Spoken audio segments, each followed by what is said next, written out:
Hey everyone, it's Mare from SickMom checking in for day 9 of the carnivore diet, and it's been an interesting day. I was kind of waiting for the first, you can either call it a healing crisis or for the beginning of the adaptation period to begin, and that did show up late last night. I started having, some discomfort and some pain in my abdomen, and I've been expecting this. It's not like I didn't think that I would have some kind of bowel involvement while I'm transitioning over to this new way of eating. So it really hasn't been that bad. A little bit of pain in a day is kind of par for the course for me, as I've talked about. But yeah, so things are moving. You can use your imagination as to what that means, but things are moving. And I think now it's starting to happen because I have upped my fat level in what I'm eating in a day. And that's something that when I've seen other people talk about, they tried carnivore for a while, or they, the first month, and that they felt like every time they had a meal, especially one that was a little bit higher in fat, that they found themselves running to the bathroom. Well, yeah, that was this afternoon. That was pretty much what my afternoon was like. I sort of, got some good quality time in my bathroom.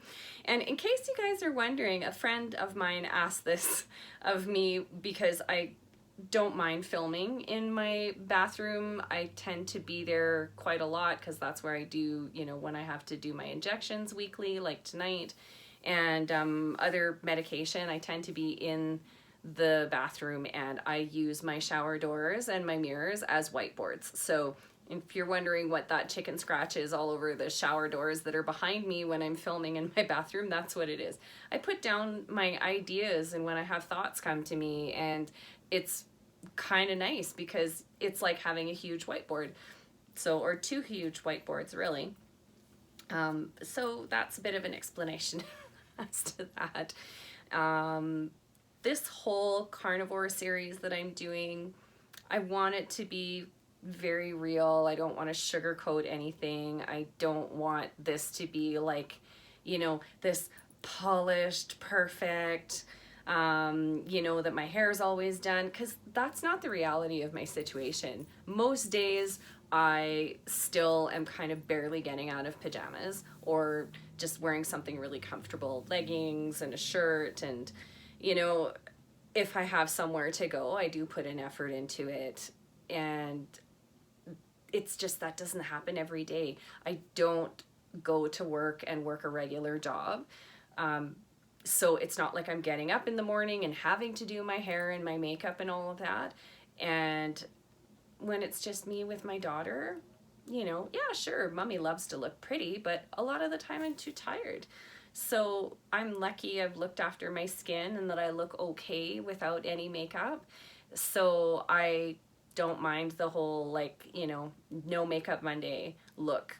And that can kind of work for me just about every day. But like yesterday, for instance, yesterday was a bit of a different day. I spent some time doing makeup tutorials, and so I wanted to make sure that my hair looked all right. And then, I was able to do some really nice photography after that too, because I definitely needed to get some new headshots and a few other things. So,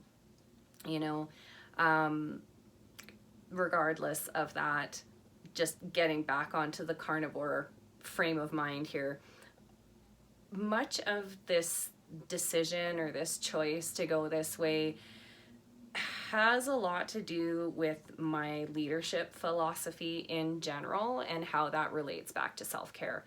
Because I really do believe that self-care and leadership go hand in hand. And I was having a really great conversation with one of my best friends yesterday. Hi, Melly. And we were just talking about life and challenges, and sometimes you have to give yourself a break. It's very challenging for most people to be inactive and not doing something and not get into their heads about it.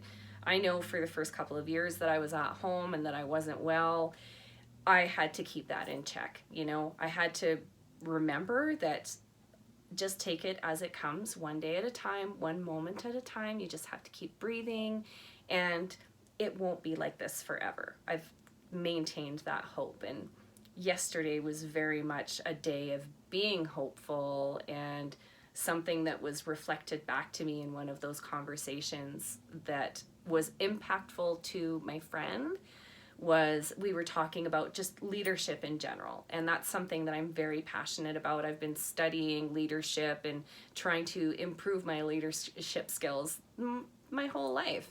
And sometimes you have to become the leader in your own life. Because if you are not leading in your own life, how can you possibly lead elsewhere? If someone else is calling the shots, or you're not really being intentional and purposeful with the things that you're doing in your life, or the relationships you have in your life, whether that's with, you know, a spouse or a partner, or even with your close friends, if you are not standing up for yourself, advocating for yourself, not putting up with people's crap, you know, if they're pushing stuff that has nothing to do onto you and it's got nothing to do with you, you do have a right to stand up for yourself and say, hey, listen, I understand that's your perspective, but why do you, not why do you see things that way, but more so like, let's talk about how this relates back to you, as opposed to saying that that's something that's necessarily about me, because that's not authentic and it's not true. So, you know, I remember years ago, this is just kind of an example of how sometimes when people think something about themselves and they try and project that onto someone else.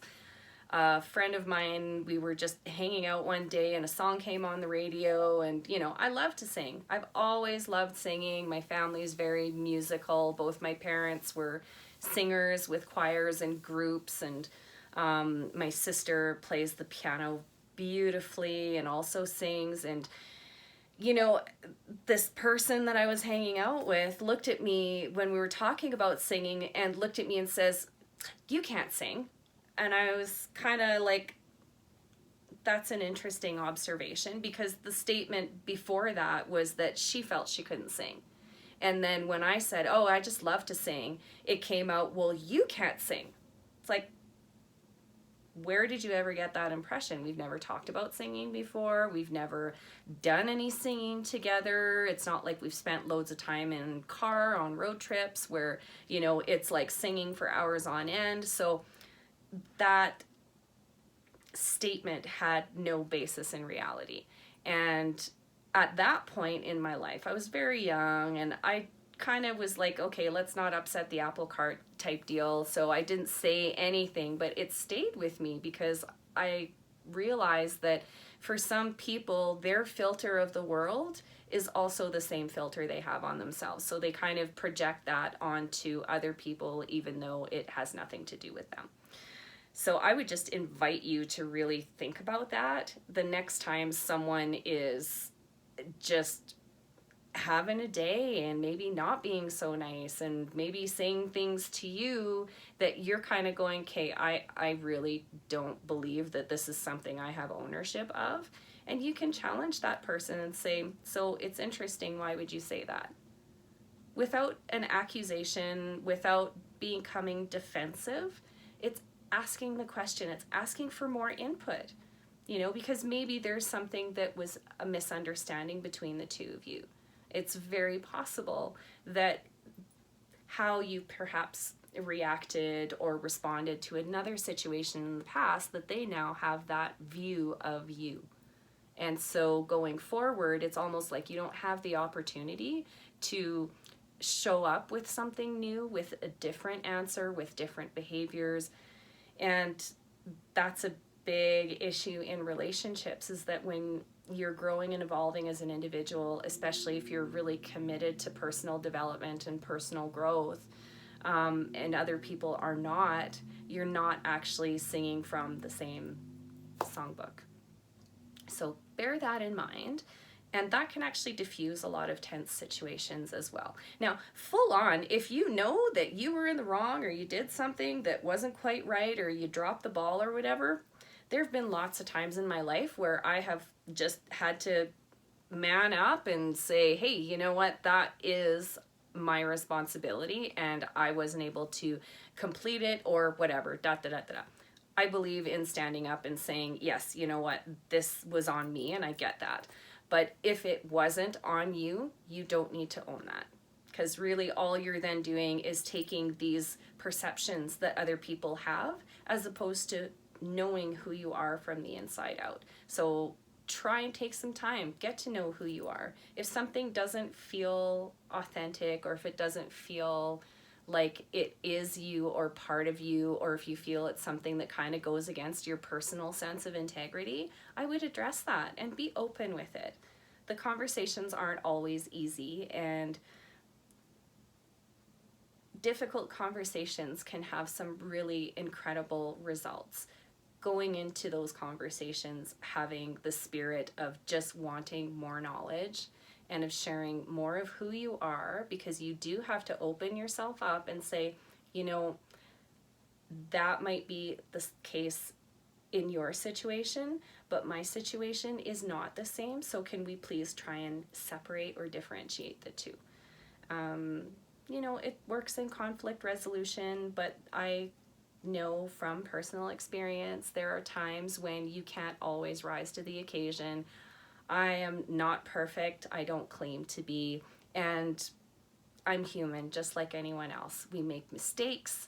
We forget things. And being forgetful is something that it's a whole other topic of conversation, because I've built so many things into my life so that I remember things. It's like Siri and my iPhone run my life. Without that, I wouldn't know when my doctor's appointments are. I wouldn't know, you know, what time certain events happen. And scheduling is very important. If I have something in my schedule, I'm vigilant about it because I don't want to forget or miss something. So there's like multiple alarms and that. So know yourself. Know that if you are feeling a little more tired, you might be a bit more forgetful. So maybe that extra post-it note by the door telling you to, oh, remember to bring, you know, that thing that you have in your fridge that you're supposed to bring to work, or if you're visiting a friend and they've asked to borrow something, set yourself up for success.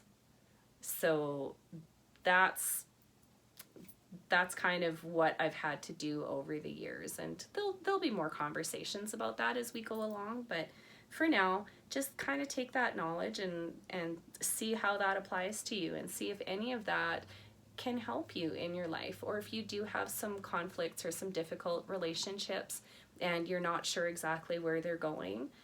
Ask yourself if it's a battle that you are willing to fight, if it's a friendship or if it's a relationship that you really value and that needs to be a part of your life. Those are the ones worth fighting for. If people are not, if they're not contributing positively in your life, that starts bordering on toxic relationships if people are constantly taking. Or if you're in a position where you feel like you're constantly taking from people, that could be a perception or it could be the reality. So ask yourself a couple of tough questions. And I asked myself a lot of hard questions before I started doing Carnivore. And that's because I needed to be 100% committed to this before I started. I wasn't going to toe dip into something like Carnivore because that doesn't work. That's not going to ensure success or consistent results. So anyhow, couple of ramblings in there, hopefully a little bit of knowledge and wisdom that I can share with you, and that I'm still very committed and dedicated to this. And I do feel my mind has been very clear in the last couple of days, regardless of dealing with a baby migraine this morning and the gastro issues. I do feel like my head is quite clear, and I've been able to have those wonderful, really relevant and meaningful conversations with the people that are near and dear to me. I hope that you can experience some of that in your life. And if you have questions or any comments, please leave them in the section below. And I would ask that you give us a thumbs up, give us a big like, and subscribe to this channel so that you can see the new content. And if you want to see all of it as it comes out, make sure that you hit that notification bell so you know exactly when the videos are coming out. For the time being, I'm going to continue doing daily carnivore videos, probably until the first 30 days are up, and then it might be weekly recaps. And we'll hopefully have some more content available on this channel for you that's a little bit more diversified. I really appreciate you guys coming to join me on this journey. It's my pleasure to be able to share this with you and hopefully have a positive impact in your life. And yeah, if you've got some really special people in your life and you're going through a hard time, don't be afraid to reach out, okay? So have a wonderful evening, people, and this is SickMom checking out.